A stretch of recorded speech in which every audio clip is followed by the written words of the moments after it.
Welcome back. It's time to learn some more Python with Jordan and Jackie.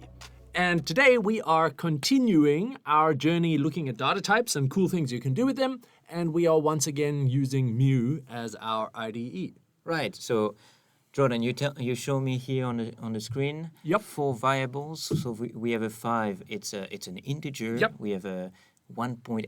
It's a float. Yep, floating point. We've seen those before. And then we have 2 variables that are strings. Yeah, with this very double- short strings. In some languages, that would be a character, just a single letter. But in Python, it's just a one-letter string.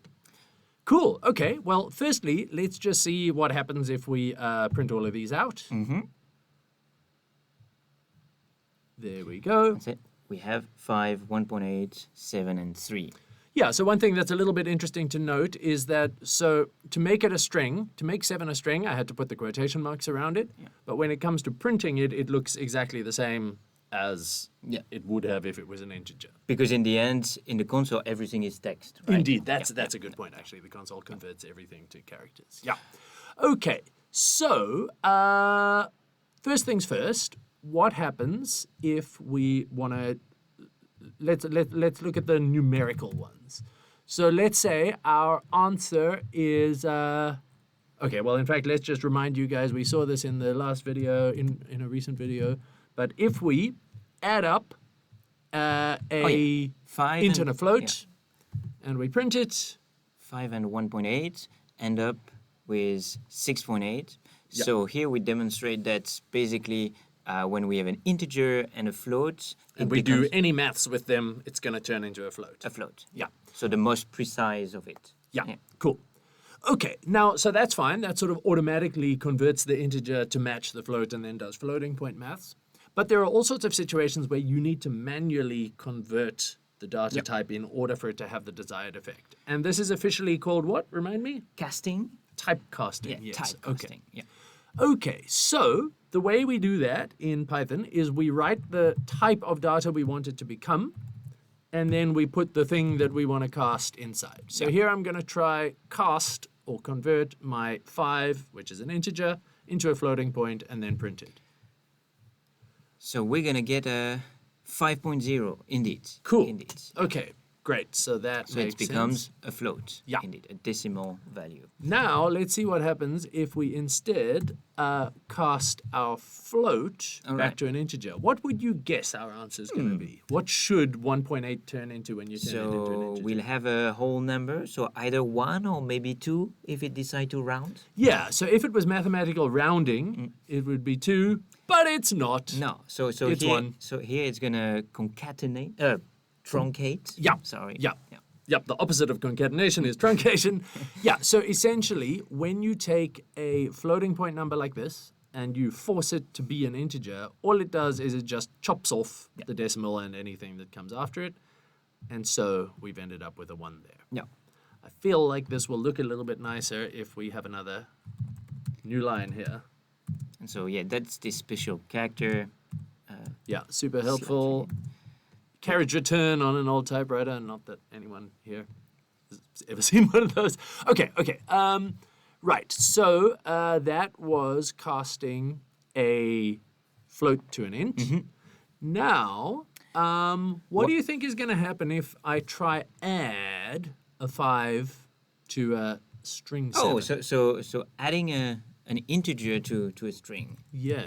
What does that mean? Feels to me a little bit like adding orange and apples, but Yeah, let's see what Python but does. look, it's a 7. I mean, Yeah. 7 plus 5 should work, right?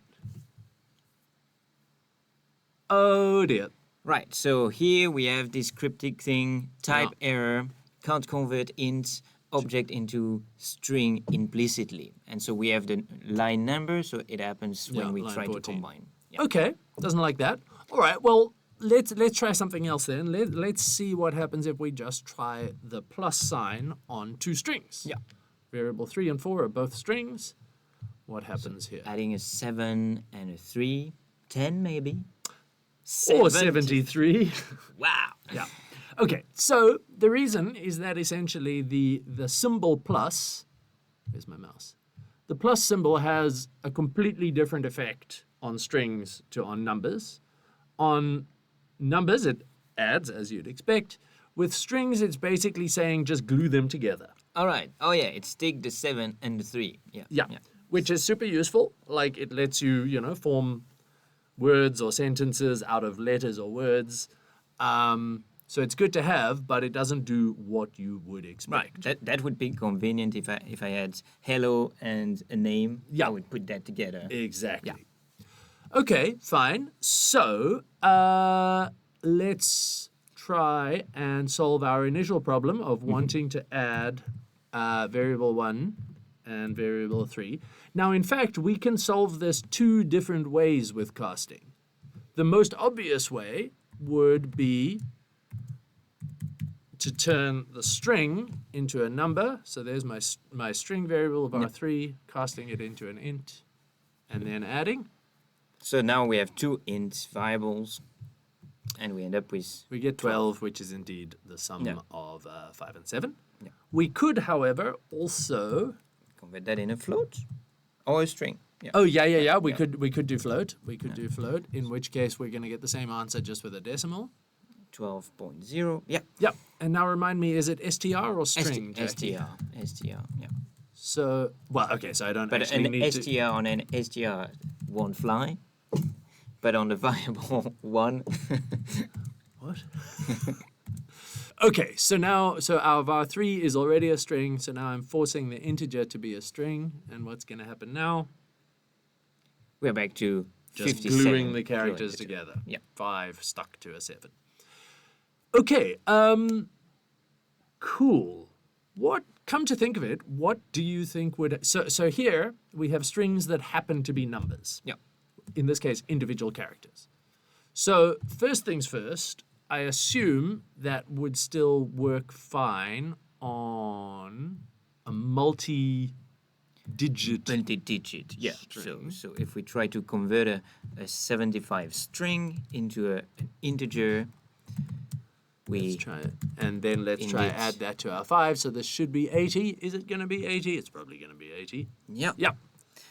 And now what... Oops. So if you get this on CircuitPython, you just need to clear the prompt there and then Control D to get out of it. Now, what if that was 7 T? Yeah. So basically not a number. Not a number. I have a Right, feeling this ain't going to work. And so you're going to get a value error, I believe. Yeah. Yeah. Because simply it's trying to convert and it's just failed to do so. And I wonder what if it's something that would be a valid hexadecimal number. Okay, Yeah. cool, great. We don't have to go into that, thankfully. Right, I think that was what we wanted to show you with type conversions. Yeah. Yep, okay, I hope you found that helpful. Find us again in the next video. It's been a pleasure as always. Bye for now.